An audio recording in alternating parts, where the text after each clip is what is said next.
আজ আমরা বিশ্বমানচিত্রে যে ইসরায়েল নামক রাষ্ট্রের অস্তিত্ব দেখি তার জন্ম হতে পারত আরও 50 বছর আগেই।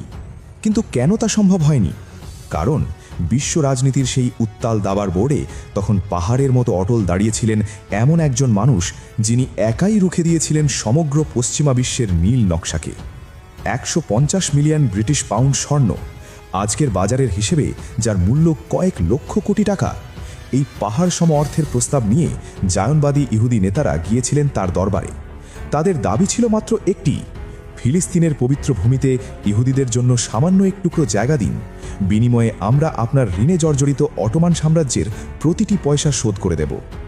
পৃথিবীর যে কোনো শাসক হয়তো এই লোভনীয় প্রস্তাবের মোহে অন্ধ হয়ে যেতেন, কিন্তু ইতিহাসের সেই মহানায়ক কি করেছিলেন জানেন? তিনি গর্জে উঠে বলেছিলেন, আমার শরীরের জীবন্ত চামড়া ছিঁড়ে নেওয়া সহজ হতে পারে, কিন্তু ফিলিস্তিনের 1 ইঞ্চি মাটিও আমি বিক্রি করব না। একদিকে চতুর ব্রিটেন, অন্যদিকে প্রতিহিংসাপরায়ণ রাশিয়া এবং সুবিধাবাদী ফ্রান্স, তিনটি পরাশক্তি তখন ক্ষুধার্ত নেকড়ের মতো ঘিরে ধরেছে খিলাফতের কেন্দ্রবিন্দু ইস্তাম্বুলকে। তাদের লক্ষ্য ছিল একটাই: ইসলামী খিলাফতের শেষ চিহ্নটুকু মুছে ফেলা এবং মুসলিম উম্মাকে বিভক্ত করে দেওয়া। কিন্তু তারা জানত না, তোপকাপি প্রাসাদের অন্দরে বসে আছেন এমন একজন মানুষ, যিনি বন্দুকের নল দিয়ে নয়, বরং নিজের প্রখর বুদ্ধিমত্তার কৌশলী চালে পরবর্তী 33 বছর তাদের প্রতিটি ষড়যন্ত্রকে ধূলিসাৎ করে দেবেন। ইতিহাস তাকে চেনে দ্য লাস্ট এম্পায়ার বা শেষ শক্তিশালী সম্রাট হিসেবে, আবার পশ্চিমারা ভয় ও ঈর্ষায় তাকে ডাকত দ্য রেড সুলতান নামে। কে ছিলেন এই রহস্যময় পুরুষ? কিভাবে তিনি একাই লড়েছিলেন জায়নবাদ, ইউরোপীয় পরাশক্তি এবং নিজের প্রাসাদের ভেতরে লুকিয়ে থাকা বিশ্বাসঘাতকদের বিরুদ্ধে? আমরা উন্মোচন করতে যাচ্ছি অটোমান সাম্রাজ্যের শেষ শক্তিশালী স্তম্ভ, মুসলিম উম্মার শেষ অভিভাবক সুলতান দ্বিতীয় আব্দুল হামিদের সেই রোমহর্ষক এবং বীরত্বগাথা জীবন কাহিনী। 1876 সাল। ইস্তাম্বুলের আকাশ তখন কালো মেঘে ঢাকা। অটোমান সাম্রাজ্য তখন এক মুমূর্ষু রোগীর মতো ধুঁকছে। ইউরোপীয়রা উপহাস করে এই সাম্রাজ্যের নাম দিয়েছিল ইউরোপের রুগ্ন মানুষ বা সিক ম্যান অফ ইউরোপ। রাজকোষ শূন্য, সেনাবাহিনী বিশৃঙ্খল, আর সাম্রাজ্যের প্রতিটি কোণায় তখন বিদ্রোহের দাবানল। ঠিক এমনই এক চরম সংকটময় মুহূর্তে খিলাফতের গুরুদায়িত্ব নিলেন 34 বছর বয়সী যুবক আব্দুল হামিদ। কিন্তু এই সিংহাসন ছিল কাঁটার মুকুট। তার চাচা সুলতান আব্দুল আজিজকে রহস্যজনকভাবে হত্যা করা হয়েছে। তার বড় ভাই মাত্র 93 দিন শাসন করার পর মানসিক ভারসাম্য হারিয়ে ফেলেছেন। আব্দুল হামিদ জানতেন তারও পরিণতি হতে পারে একই রকম। সিংহাসনে বসার কয়েকদিনের মধ্যেই শুরু হলো রক্তক্ষয়ী রাশিয়া তুর্কি যুদ্ধ। প্রবল প্রতাপশালী রুশ বাহিনীর সামনে অটোম্যানরা তখন প্রায় দিশেহারা। যুদ্ধে পরাজয় আর হাজার হাজার ঘরহারা রাসুজ্যের ইস্তাম্বুলে আগমনে এক নারকীয় পরিস্থিতির সৃষ্টি হলো। পশ্চিমারা ভেবেছিল এই তরুণ সুলতান হয়তো ভয়ে পালাবেন অথবা তাদের হাতের পুতুল হয়ে জীবন পার করবেন। কিন্তু তারা ভুল ছিল।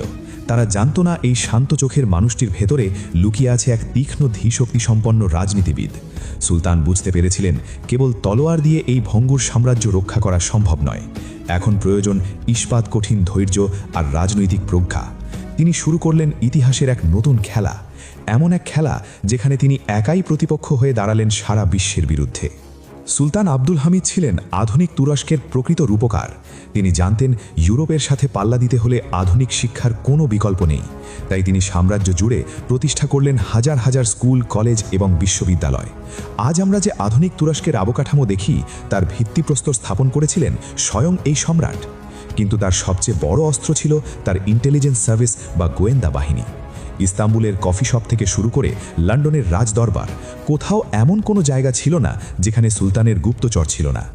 বলা হয় ইউরোপের রাজারা নিজেদের বেডরুমে কথা বলতেও ভয় পেতেন, পাঁচে যদি সুলতান আব্দুল হামিদ তা জেনে যান।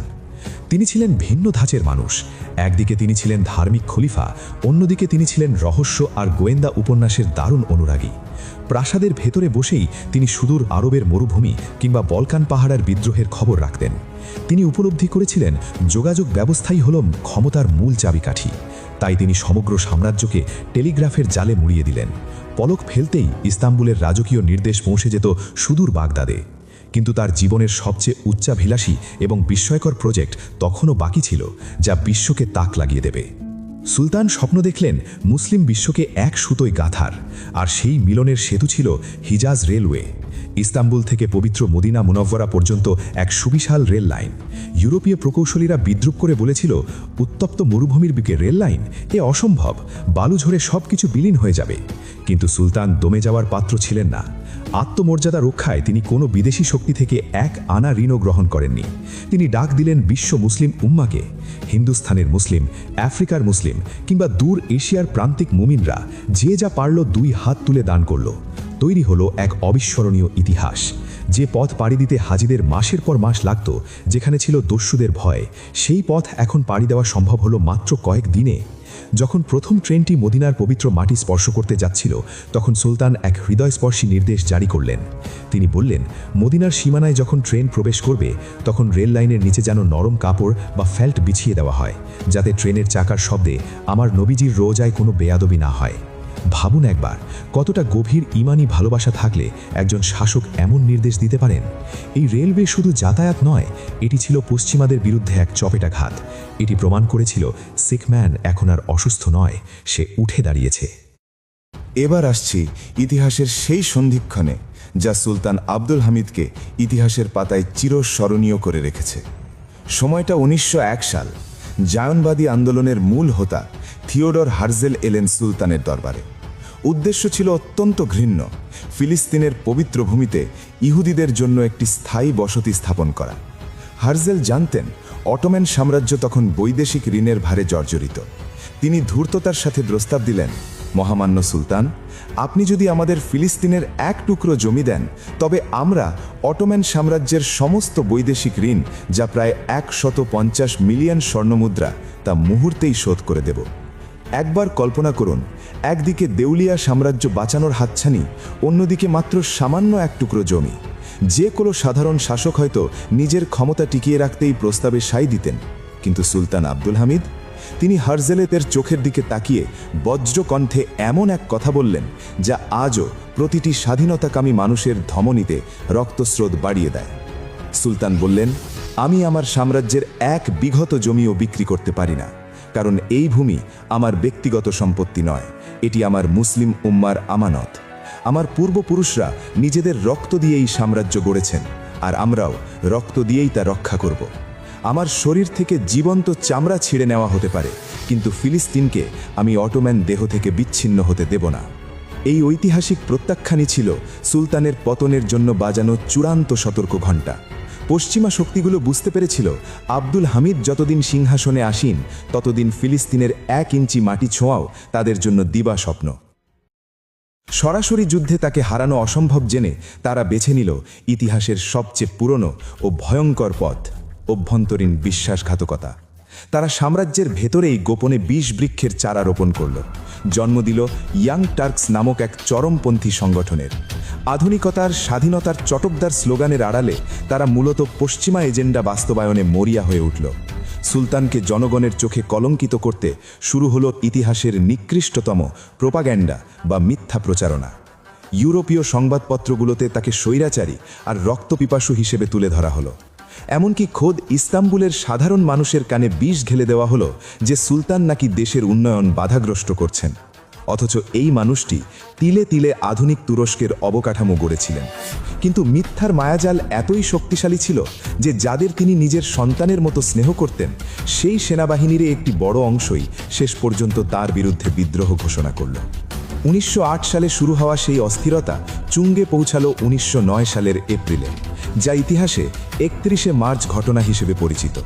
বিদ্রোহী অ্যাকশন আর্মি বালকান অঞ্চল থেকে কুচকাওয়াজ করে ইস্তাম্বুলের দিকে ধেয়ে আসতে লাগল। শহর জুড়ে ছড়িয়ে পড়ল বিশৃঙ্খলা আর রক্তের ঘ্রাণ। সুলতানের অনুগত সৈন্যরা তখন তার নির্দেশের অপেক্ষায় ছিল।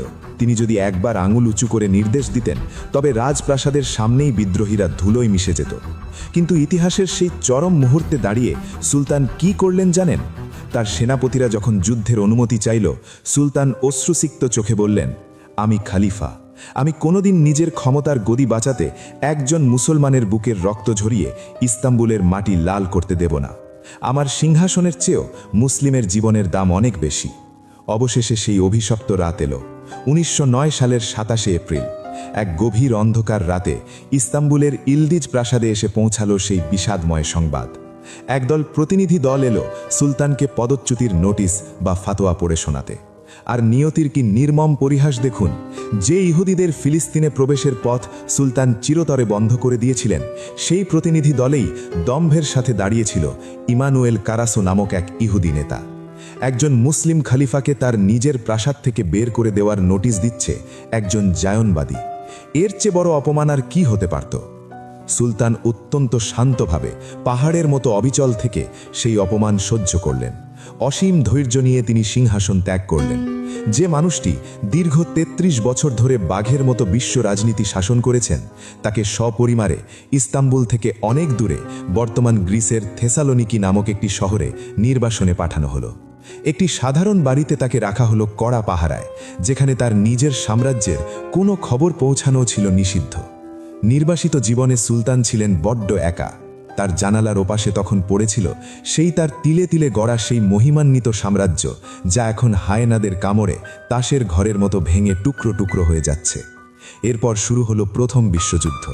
সুলতান বন্দী অবস্থায় থেকে দেখলেন তার প্রিয় ফিলিস্তিন থেকে শুরু করে বাগদাদ পর্যন্ত প্রতিটি পবিত্র ভূমি কিভাবে কাফেরদের পদনত হচ্ছে।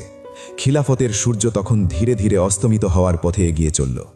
সুলতান আব্দুল হামিদ শেষ বয়সে ইস্তাম্বুলের বেইলারবে প্রাসাদে ফিরে আসার অনুমতি পেয়েছিলেন ঠিকই, কিন্তু সম্রাট হিসেবে নয়, নিজেরই শহরে এক বন্দী কয়েদি হিসেবে। ১৯১৮ সাল ১০ই ফেব্রুয়ারি এই ধরনের মায়া ত্যাগ করলেন অটোম্যান সাম্রাজ্যের সেই শেষ সিংহ। তার জানাজার দিন ইস্তাম্বুলের রাস্তায় মানুষের এমন ঢল নেমেছিল যা আগে কেউ দেখেনি। যারা একসময় তার বিরুদ্ধে স্লোগান দিয়েছিল, সেদিন তারাই কান্নায় ভেঙে পড়েছিল। তারা উপলব্ধি করেছিল তাদের মাথার উপর থেকে ছাদ সরে গেছে। তারা উপলব্ধি করেছিল এই মানুষটি কোনো স্বৈরাচারী ছিলেন না, তিনি ছিলেন উম্মার এক নিঃসঙ্গ অতন্দ্র প্রহরী। সুলতান আব্দুল হামিদ চলে গেছেন ১০০ বছরেরও বেশি আগে, কিন্তু আজও যখন ফিলিস্তিনের বুকে রক্ত ঝরে, আজও যখন মুসলিম বিশ্ব যোগ্য নেতৃত্বের অভাবে দিশাহারা বোধ করে, তখন বারবার মনে পড়ে সেই উলু হাকান বা মহান সম্রাটের। তিনি শিখিয়ে গেছেন এই পৃথিবীতে সব কিছুরই কেনা বেচা হয় না।